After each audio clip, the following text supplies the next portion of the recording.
Please don't let them close the door, the little girl whispered. Someone is waiting for him to leave. The hospital hallway went silent. At 6 o'clock in the morning, the private wing of Moretti Medical Center was supposed to be the safest place in the city. The polished marble floors were spotless. The security cameras watched every corner. The doctors wore expensive suits beneath their white coats, and every person walking through the restricted doors had been approved by someone powerful. But that morning, the person standing between a billionaire and his next decision was a 6-year-old girl wearing a faded purple backpack. Mia Carter had spent the entire night curled up on the cold floor outside room 804. She was too small for the oversized waiting chair beside her, too tired to sit upright, too stubborn to leave. When the first nurse opened the door to check on Alessandro Moretti, Mia's eyes opened immediately. She had been waiting for that exact sound. The wheels of the medication cart rolled closer. The nurse smiled politely as she entered the private room. "Good morning, Mr. Moretti. We're ready for your morning treatment." Alessandro Moretti looked up from his bed. At 48 years old, he had built an empire that made powerful people choose their words carefully around him. He was known for his patience, his intelligence, and the cold control he maintained in every situation. But illness had placed him in a position he hated most, needing other people.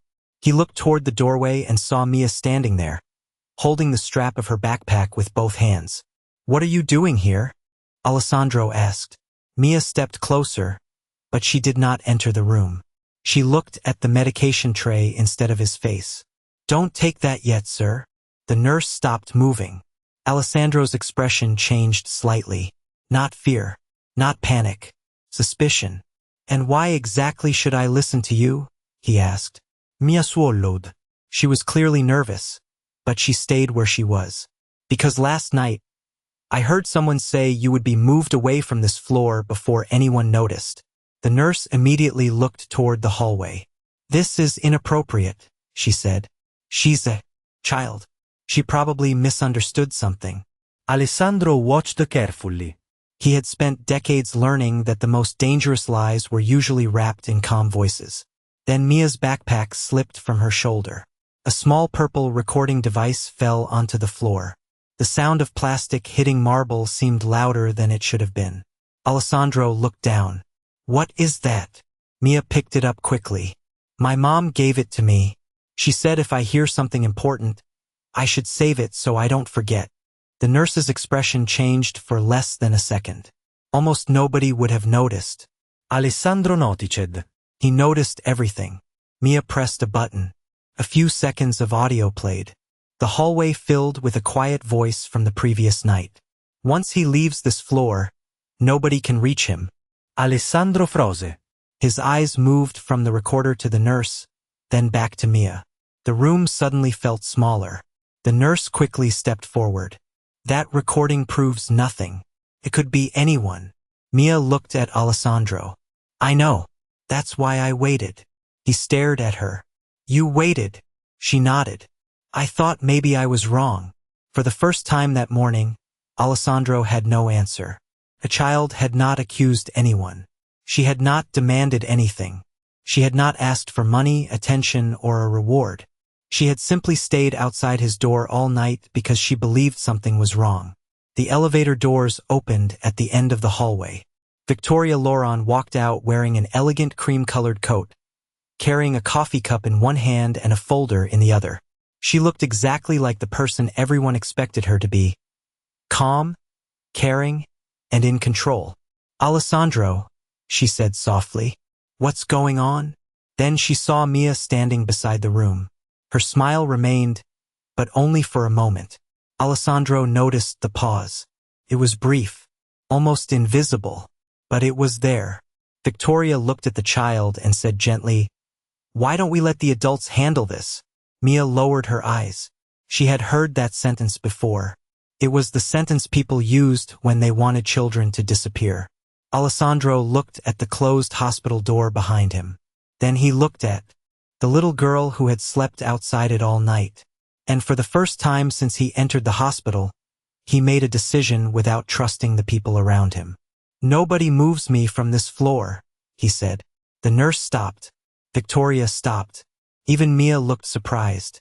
Alessandro pointed toward the recorder in her hands. And I want to hear everything she recorded. But before anyone could answer, the security monitor near the nurse's station flickered. A new image appeared on the screen.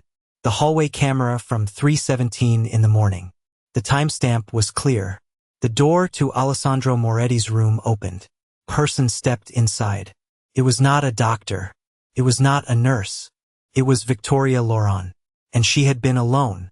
The hallway outside room 804 felt different after the security monitor showed Victoria Loran entering Alessandro Moretti's room at 3:17 in the morning. Nobody spoke for several seconds. The nurse who had been holding the medication tray suddenly looked uncomfortable. Victoria, however, did not panic. She simply placed her coffee on the nearby table and walked closer with the same calm expression she had worn for years. Alessandro, you know I came in because I was worried about you, she said softly. You were sleeping, and I wanted to make sure everything was handled properly. Alessandro watched her carefully. He had known Victoria long enough to understand that her greatest strength was not deception. It was control.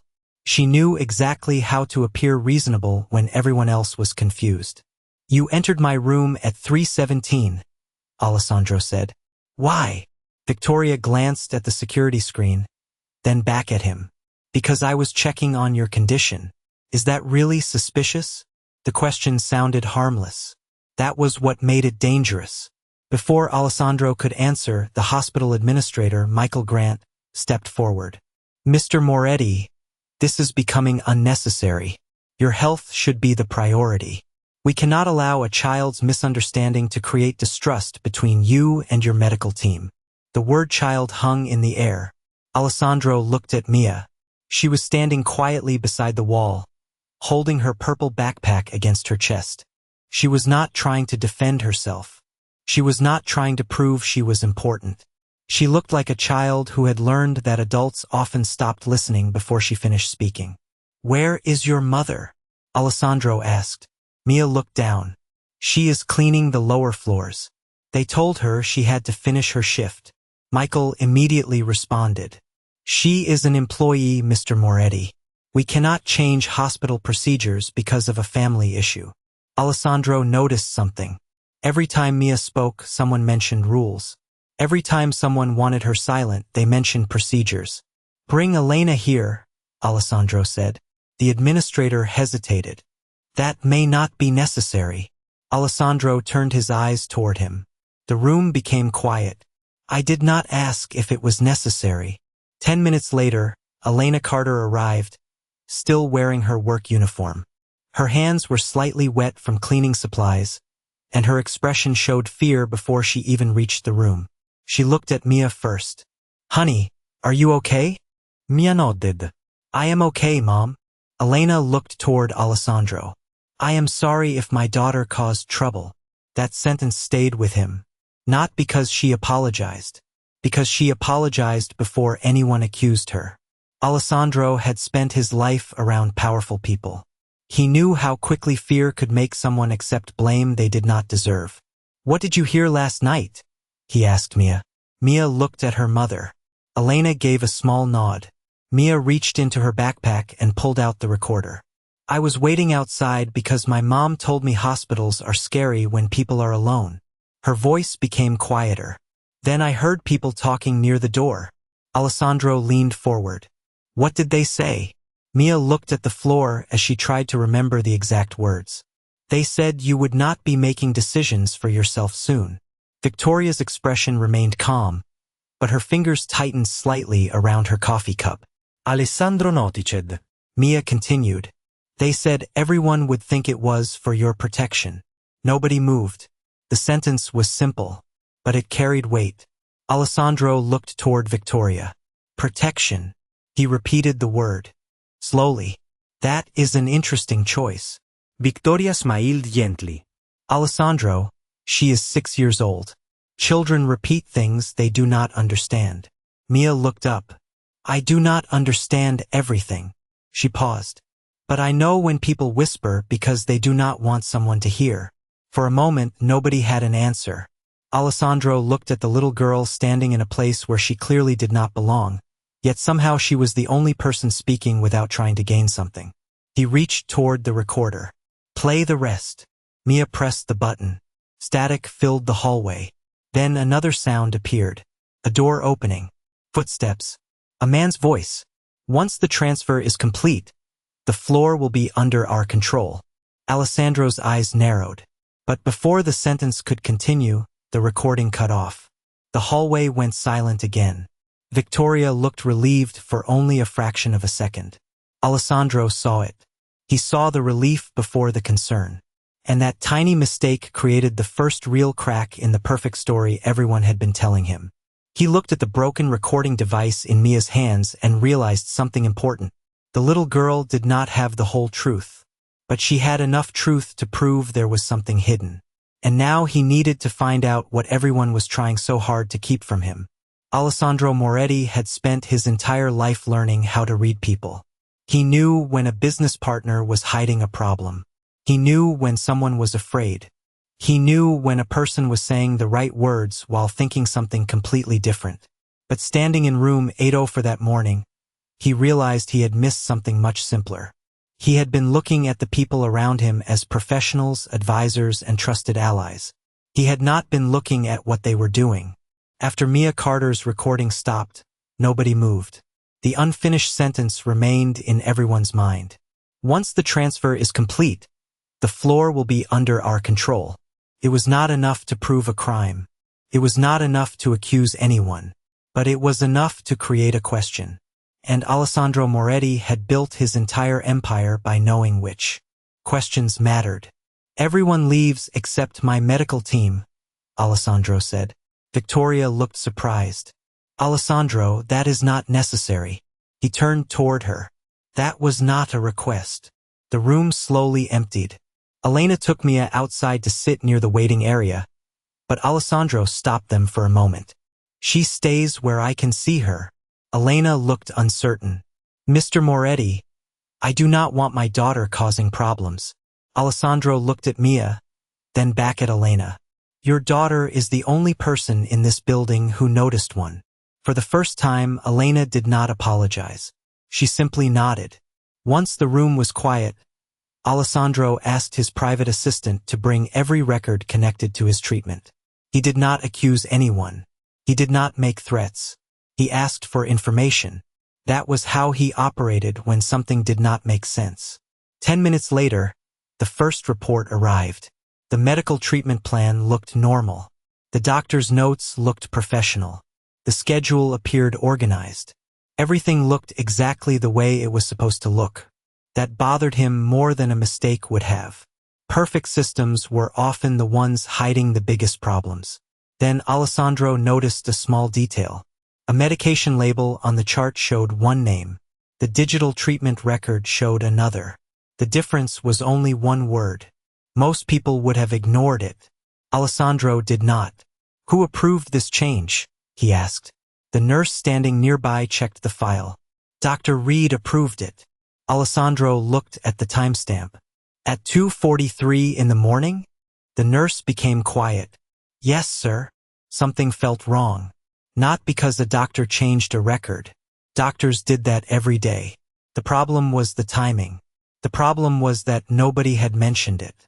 Meanwhile, outside the room, Mia sat beside her mother with her purple backpack on her lap. She watched doctors walk past without looking at her. She watched security guards look at her like she was a problem waiting to happen. She did not complain. She simply held the small recorder carefully. Alessandro noticed that when he walked back into the hallway. Mia. The little girl looked up. Yes, sir. Why did you record the sound? She looked confused by the question. I told you. My mom said important things should not disappear. Alessandro looked at Elena. She taught you that? Elena lowered her eyes. I used to work in places where people with less power were ignored. I wanted Mia to remember that what she sees matters. The answer stayed with Alessandro, because he understood power better than most people. He knew exactly what happened when someone without power tried to speak. People did not always prove them wrong. Sometimes they simply made sure nobody listened. Alessandro looked at the hospital access report again. Then he saw something else. Elena Carter's employee access had been restricted at 4:12 in the morning. The reason listed was suspicious activity. He looked toward Elena. Did anyone speak to you about this? She shook her head. No. Did you enter this floor last night? Only to bring cleaning supplies when my supervisor asked. Alessandro studied her face. She was afraid, but not because she was lying. She was afraid because she knew nobody would believe her. Then Mia quietly spoke. They did that before. Alessandro looked at her. What do you mean? Mia pointed toward the access report. When someone asks questions, they make that person leave. The hallway became silent again. A 6-year-old girl had just described a pattern that nobody else had documented. Alessandro looked at the restricted access notice, the changed medical record, and the little recorder in Mia's hands. 3 small things. 3 things that should have meant nothing. But together they formed a picture. Before he could say anything, his phone received a message from an unknown number. Contained only one sentence. Stop listening to the child.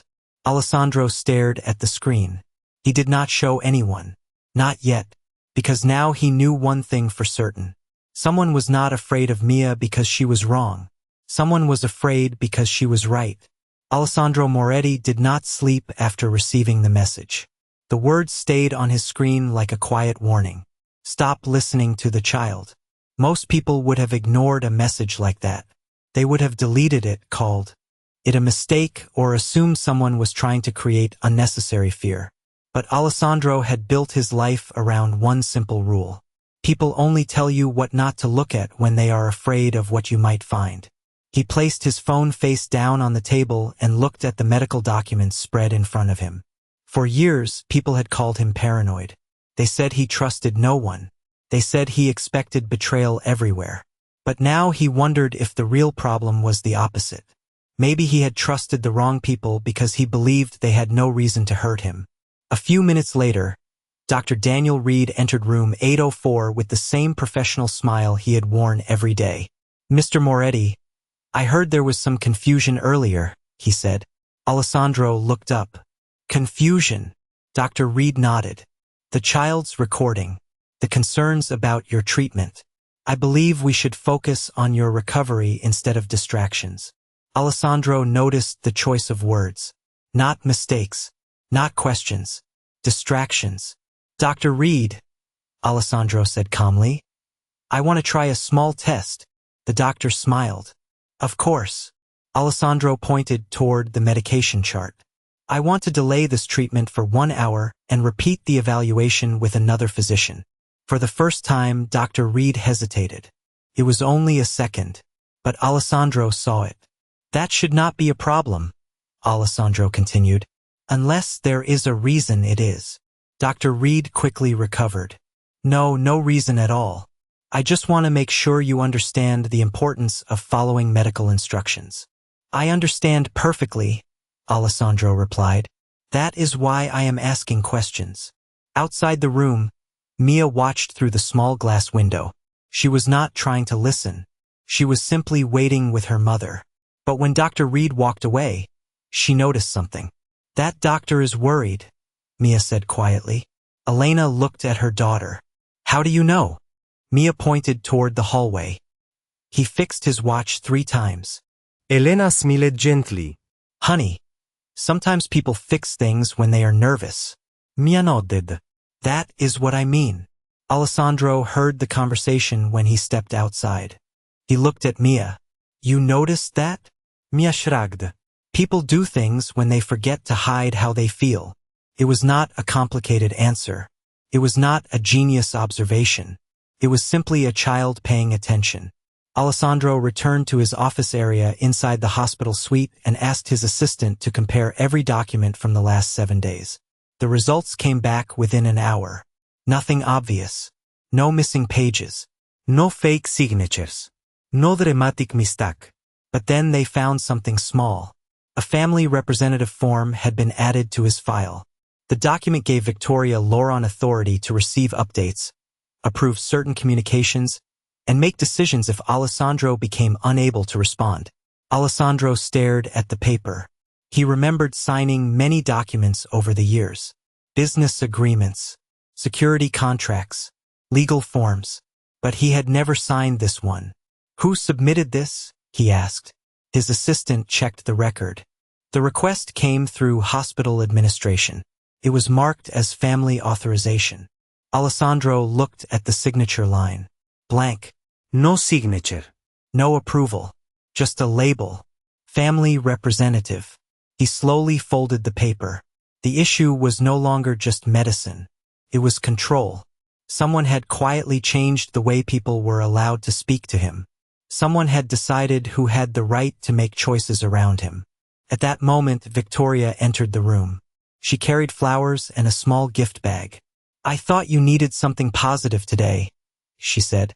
Alessandro looked at the flowers, then at the unsigned document on his desk. Victoria, he said calmly, when did you become my official family representative? Her smile paused, just for a moment. Then it returned. Alessandro, after everything we have been through, I thought that was obvious. He looked at her carefully. Obvious is not the same as authorized. Silence filled the room. For the first time, Victoria had no immediate answer. She recovered quickly and smiled. You are tired. We can discuss this later. She turned to leave. Then Alessandro spoke. One more thing. She stopped. Who told you I was listening to Mia? Victoria turned slowly. Her face remained calm. But this time, Alessandro saw the smallest crack. A moment of surprise. A moment of fear. And that was enough. After she left, Alessandro looked through the glass window toward Mia sitting beside her mother. The little girl was drawing quietly on a piece of paper, unaware that every small detail she noticed was changing the direction of a powerful man's life. Alessandro picked up the unsigned authorization form again. The child had not uncovered the whole truth yet, but she had uncovered the first door. And now he knew exactly where to look next. Alessandro Moretti had spent years building a reputation around one idea. Nobody could take control from him unless he allowed it. But now he was sitting inside a private hospital room, looking at a document that proved someone had already started trying. The unsigned family authorization form remained on his desk. It was only one page. No dramatic warning. No habeas mistake. Just a quiet change buried inside paperwork. And that was exactly what bothered him. The most dangerous decisions were rarely hidden behind chaos. They were hidden behind ordinary things that nobody thought to question. Alessandro picked up the document again and studied every line. Family representative. Those two words carried more power than most people realized. They meant someone else could receive information. Someone else could speak when he could not. Someone else could stand between him and the decisions about his own life.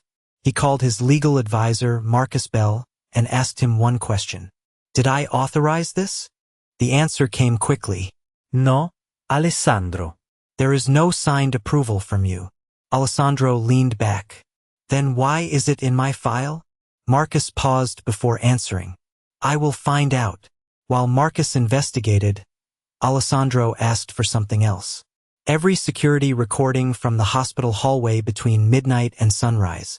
The hospital staff tried to explain that some cameras had technical issues. Alessandro did not react. He simply asked one question. Which cameras stopped working? Within minutes, the answer arrived. Only the cameras near his private floor had missing footage. Not the entire hospital. Not random areas. Only the places connected to him. The pattern was becoming clearer. Meanwhile, Mia sat with Elena in the waiting area. She was drawing small pictures on a piece of paper. A door. A chair. A little purple backpack. Alessandro walked over and looked at the drawing. What is this? Mia looked up. The place where I waited. He looked at the picture carefully. Why did you draw the door? Mia answered honestly. Because everyone kept opening it and closing it. But nobody asked what was happening on the other side. Alessandro was quiet. It was a simple sentence. But it described the entire situation better than any report. Everyone had been focused on the room. Nobody had questioned what was happening around it. Mia, Alessandro asked, when you heard those people talking, did you recognize their voices? Mia shook her head. Not all of them. She pointed to the recorder. But I know one voice. Alessandro looked at her. Whose? Mia lowered her voice. The woman who brought flowers yesterday. Alessandro did not move. Victoria had brought flowers every morning. She had stood beside his bed. She had spoken about trust. She had acted like the person protecting him from everyone else. Now Alessandro needed something stronger than suspicion. He needed proof. That afternoon, Marcus returned with new information. The hospital had received several requests over the last year from wealthy patients' families asking for temporary decision authority during medical treatment. Most were normal. Most had clear signatures. But one group of cases had something unusual. The same administrator. The same legal department. The same approval process. Alessandro looked at the report. How many? Marcus answered, 7. Alessandro's expression changed. This was no longer about him. It was a system that knew exactly how to make people believe they were being protected while quietly removing their choices. Then another file arrived. A copy of an internal email from hospital administration. The sender was hidden, but the message was clear. The patient must remain comfortable until the transfer process is completed. Alessandro read the sentence twice. Comfortable. Not healthy. Not recovering. Comfortable. The word felt carefully chosen. He looked toward the hallway where Mia was sitting beside her mother. A 6-year-old girl had spent the night outside his door because she heard something adults ignored. She did not understand contracts. She did not understand legal authority. She only understood that someone sounded wrong. Alessandro picked up his phone and called Marcus again. Do not tell anyone what we found. Marcus hesitated. Including Victoria? Alessandro looked at the hospital room door. Especially Victoria. At that exact moment, his phone received a new message. This time it was not anonymous. It came from the hospital administrator, Michael Grant. We need to discuss your condition before tomorrow's review. Alessandro stared at the message. Tomorrow's review. He had never agreed to any review. He looked at the unsigned authorization form one more time. Someone had already scheduled a future where he would have less control. And now he knew the truth was bigger than one person. But before he could uncover the entire plan, he needed to find the one thing they were most afraid of losing.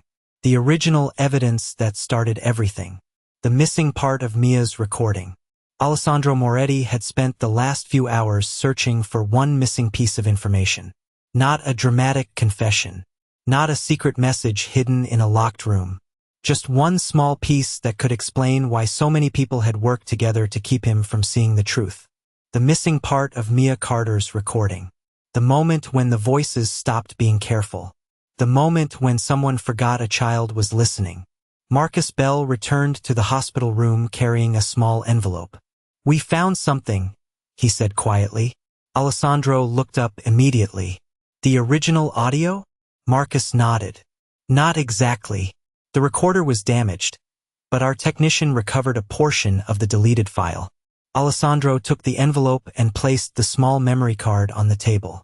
For a moment, he did not press play. He thought about Mia sitting outside his door all night.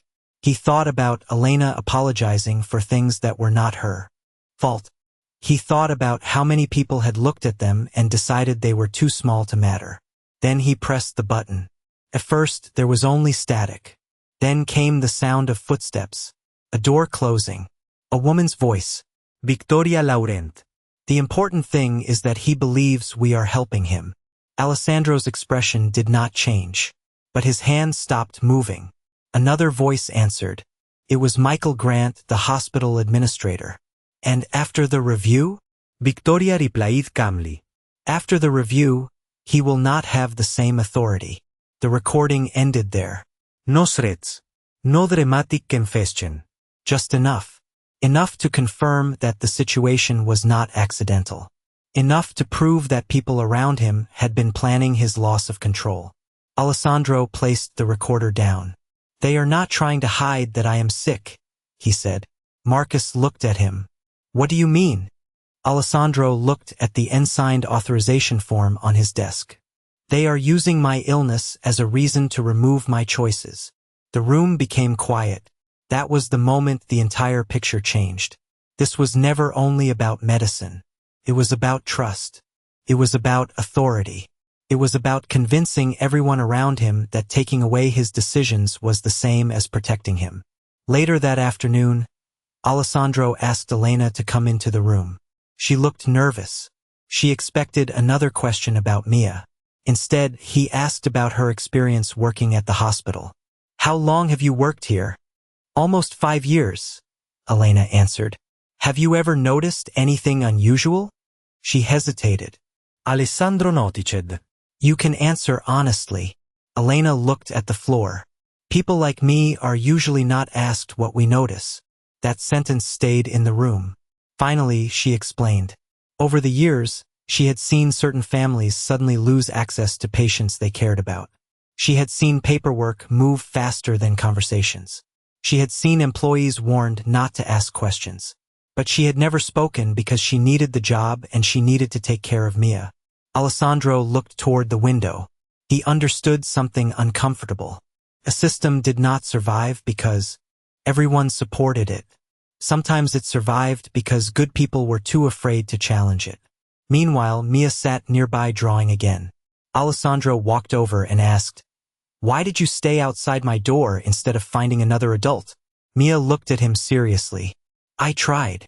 Who did you tell? The nurse at midnight. Alessandro frowned. What did she say? Mia answered softly. She said grown-ups were already handling it. Alessandro looked away for a moment. That sentence explained everything. Everyone believed someone else was paying attention, so nobody actually was. Before leaving, Marcus handed Alessandro another document. It was a list of patients connected to the same approval process.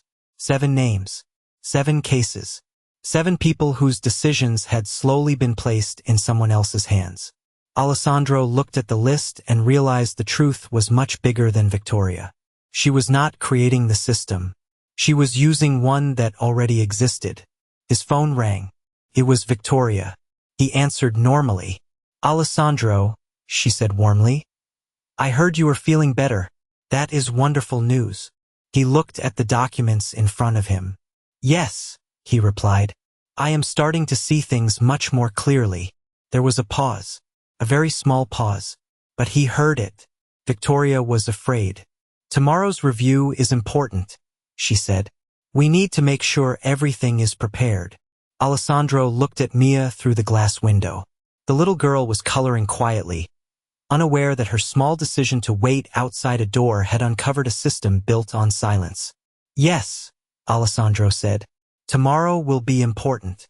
After the call ended, he looked at Marcus. No more hiding. Marcus nodded. What is the plan? Alessandro looked at the evidence spread across the table. We let them believe they are still in control. Because now Alessandro understood something. The people who underestimated Mia had made one mistake. They thought the truth needed power to survive. They were wrong. Sometimes the truth only needed one person brave enough to remember it. The next morning, Alessandro Moretti woke up before anyone came into his room.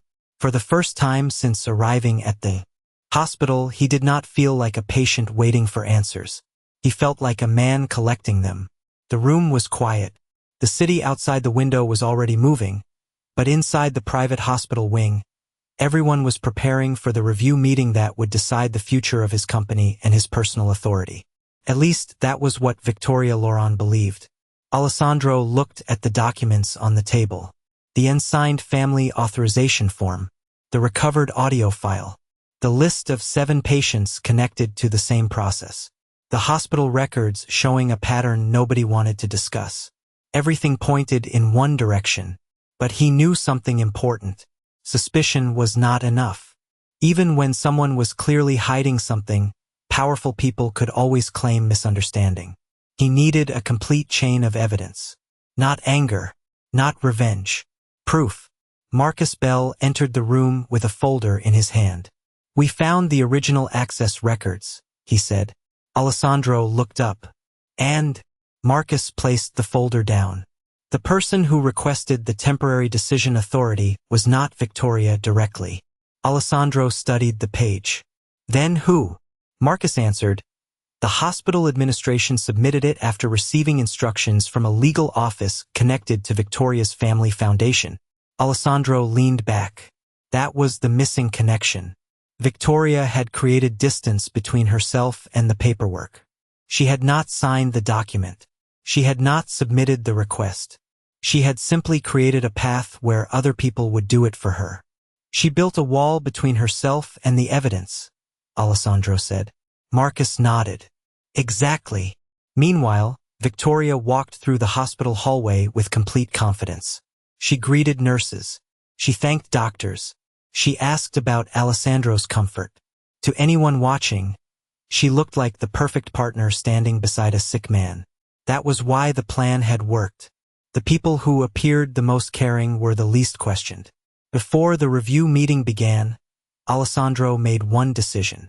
He would not expose Victoria immediately. Instead, he would give everyone one more opportunity to reveal themselves. He asked the hospital administrator, Michael Grant, to prepare the meeting exactly as planned. Michael smiled with relief. He believed Alessandro was finally accepting the situation. You are making the right choice, Michael said. Alessandro looked at him calmly. Am I? Michael did not notice the meaning behind the question. He simply nodded.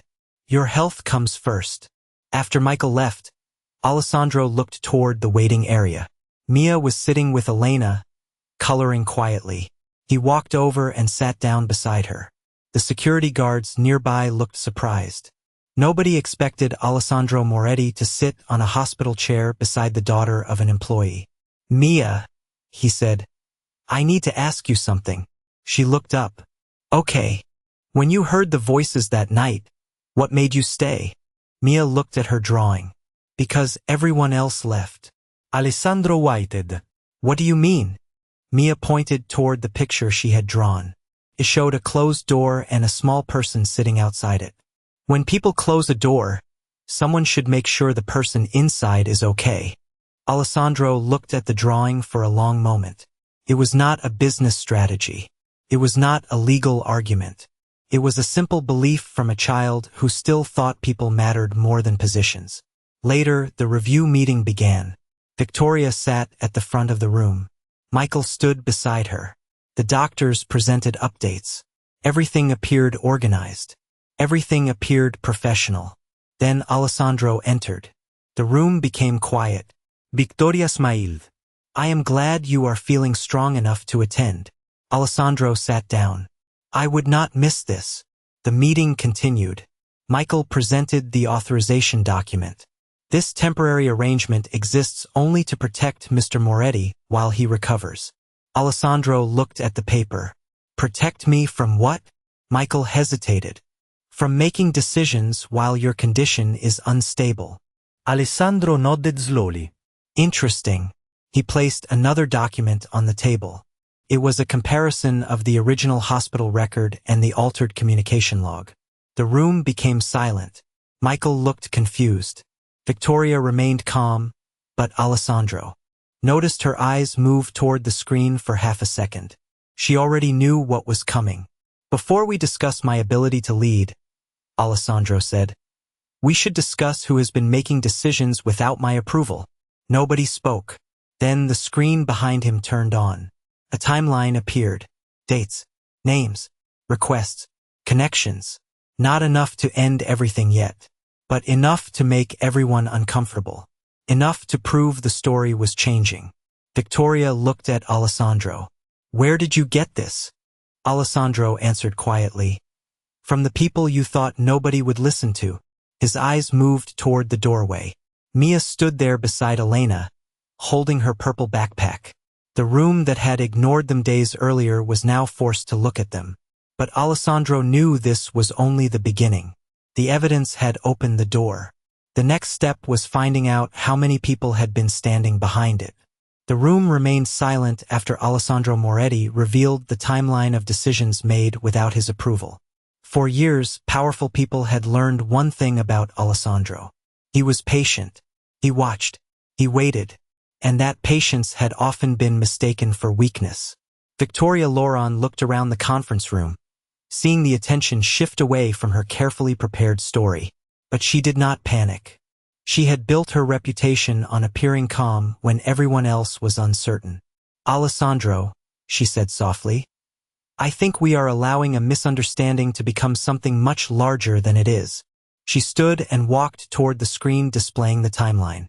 A hospital is a complicated place. Documents move through different departments. People make decisions because they care about your recovery. Alessandro watched her closely. She did not deny the information. She explained it. That was exactly what he expected. "You are right," Alessandro said. "Hospitals are complicated." He paused. "That is why we need complete records." He looked toward Marcus Bell. Marcus placed several folders on the table. "These are the original communication records, authorization requests, and internal emails connected to Mr. Moretti's treatment plan." Michael Grant, the hospital administrator, immediately looked uncomfortable. "Those documents are confidential," Marcus calmly replied. "Confidential does not mean hidden from the patient whose name appears on them." The room changed. The argument was no longer about feelings. It was about records. It was about dates. It was about decisions that could be verified. Alessandro opened the first folder. Inside were the communication logs showing that Victoria had received updates before he did. The second folder showed the temporary authority request submitted without his signature. The third contained emails between hospital administrators discussing how to manage the situation. Victoria looked at the papers but remained composed. Even if some procedures were not followed perfectly, that does not mean there was an intention to harm anyone. Alessandro nodded. "Correct." Everyone looked surprised. He had not accused her yet. He was not giving her the escape of a simple argument.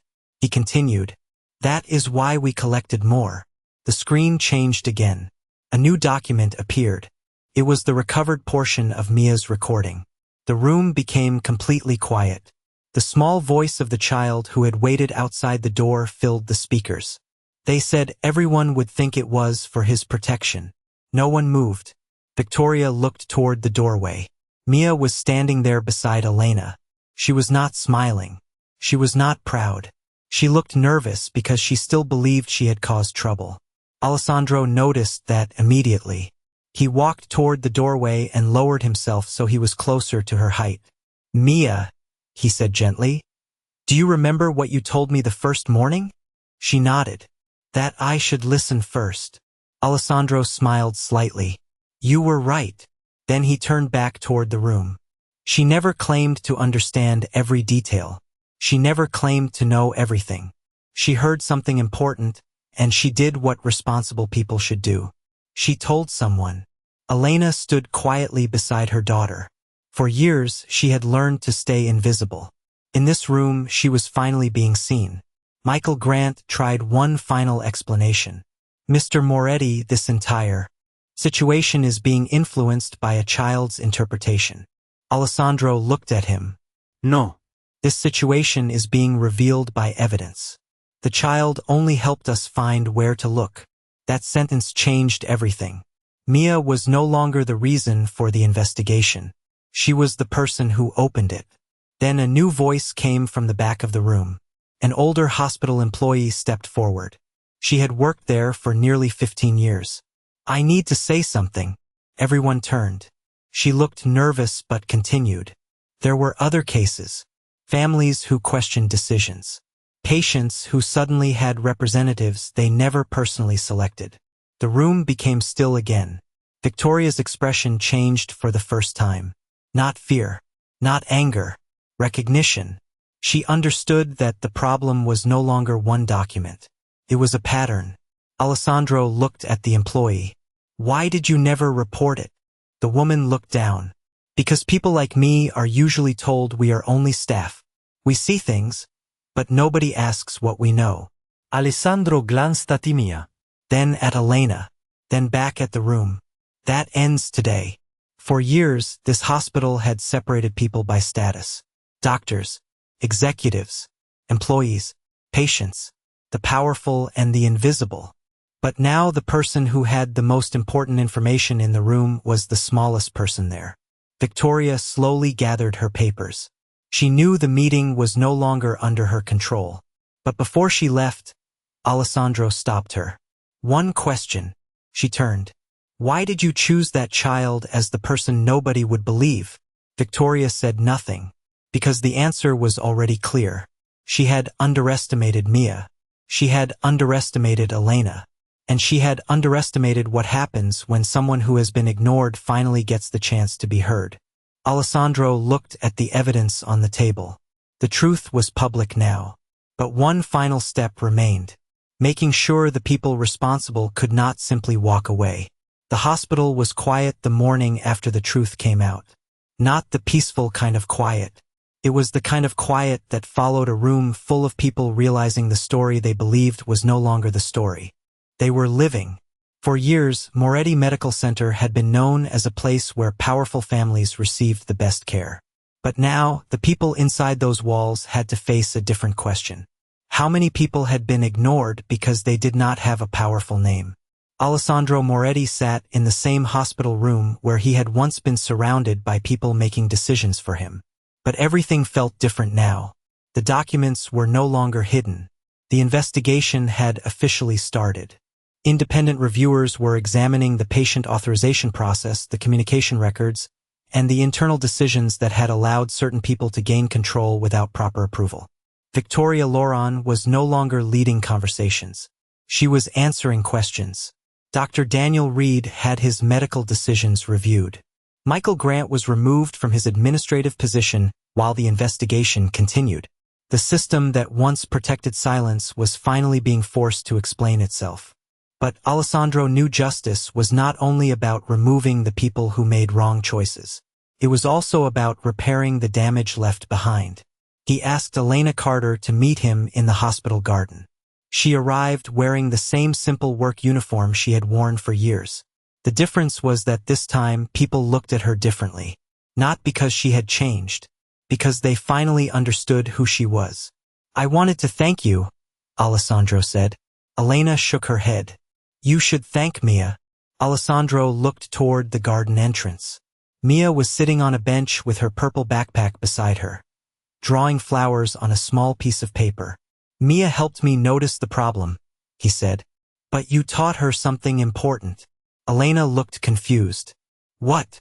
Alessandro smiled slightly. You taught her that what she sees matters. Elena looked down. For years, she had cleaned rooms where important conversations happened. She had carried supplies through hallways where powerful people walked past her without noticing. She had learned to stay quiet because quiet felt safer. But now she understood something. Silence might protect a person for a moment, but truth could protect many people for a lifetime.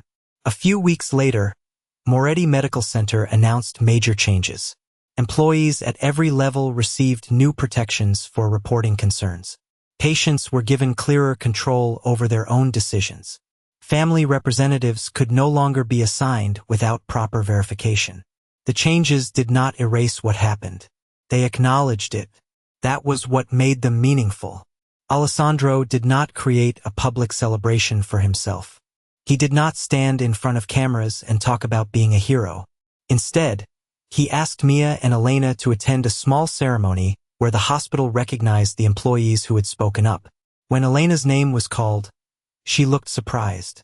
I did not do anything special, she whispered. Alessandro, standing nearby, heard her. You did something many people find difficult, he said. You kept caring even when nobody was watching. Mia looked up at him. Are you still scared of hospitals? She asked. Alessandro looked around the garden. He thought about the night he had been alone behind a closed door while everyone around him believed they knew what was best. Then he looked at the little girl who had sat outside that door until morning. Not anymore, he said, because now I know someone will listen. Mia smiled. Good. She looked at the small recorder on the table beside her. The same recorder that had carried a truth nobody expected to hear. It worked. Alessandro nodded. Yes, it did. But the most important change was not the investigation. It was not the new policies. It was not the people who had lost their positions. The biggest change was that Alessandro Moretti, a man who had spent years believing trust was a weakness, finally understood that trust was not about ignoring danger. It was about recognizing the people who stood beside you when they had nothing to gain. Months later, visitors walking through the hospital garden noticed a small plaque near the entrance. It did not mention a billionaire. It did not mention a company. It simply said, "Every voice matters, especially the ones people forget to hear." And beside that plaque was a small purple flower planted by a little girl who once slept on a cold hallway floor because she believed someone inside that room deserved to be heard.